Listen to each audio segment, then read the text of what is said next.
I could really use a change of scenery. Yeah. Everybody smoking all the greenery. Yeah. Clothes to match 'cause they were handed down to me. But I'm still fly, I know. Hey, what's up, everybody? It's your boy Onyx here, going full nerd.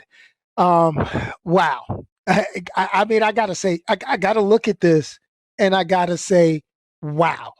You know, after 30 years, 30 years, we get a sequel of what a person could call one of the greater black comedic films ever. I mean, it sits among classic films starring Eddie Murphy, things like Trading Places, Boomerang, Harlem Nights.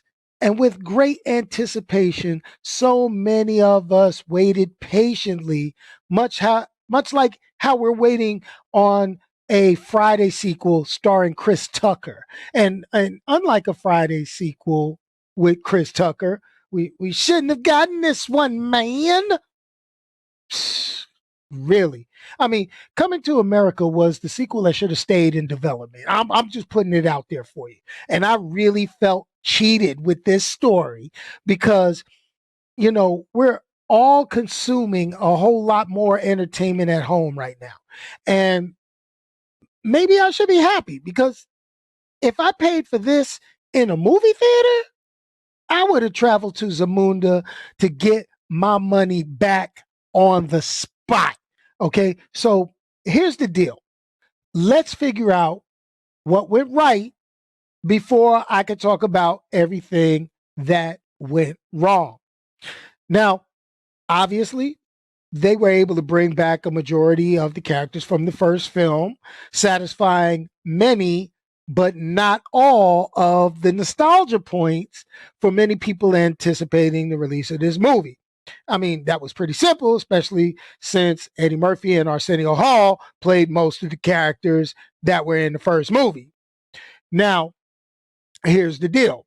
That's where the good slowly transitions to what they could have done better. I'm not going to call it bad, but I'm going to just say it could have been done a whole hell of a lot better. Now, I'm going to tell you, this felt like a thinly veiled reason to get as many black or African American comedians and actors into a film and scream, look, hey, we got black actors. Okay. The storyline, it didn't match up for me. And the weak retcon of Eddie Murphy being a victim of date rape doesn't fit very well in today's politically correct narrative, as well as an alternative of him being overly promiscuous before the or during the events of the original film. I mean, it felt forced. And it was actually a cheap way to get a laugh with Leslie Jones.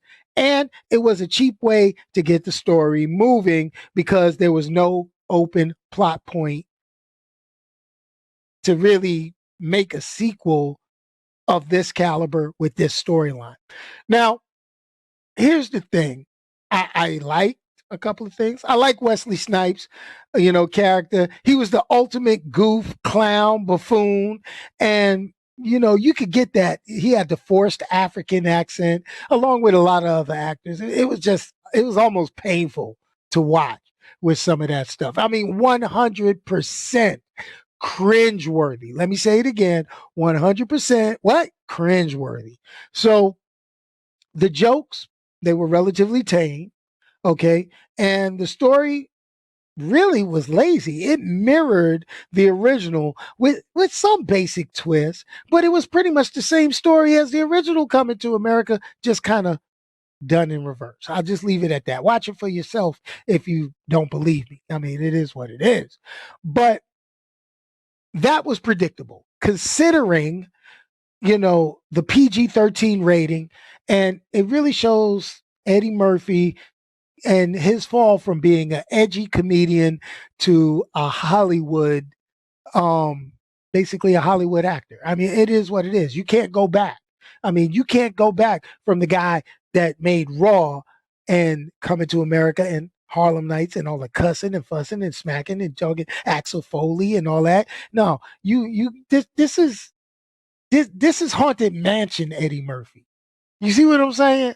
This is the toned down Eddie Murphy. This is Eddie Murphy after he got caught with the hookers. You know what I mean?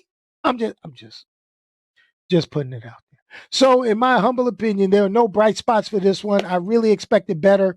Watch it at your own risk, or better yet, just go and watch the original, enjoy it, and forget this one altogether. That's your boy Onyx from Going Full Nerd. That's my opinion. That's why it took so long for me to review this from its March 5th, release date. It is what it is. All right. What does it get? 2 out of 5, Going Full Nerd scale. If that's your thing, nostalgia, you jump on it. You do this. You do you.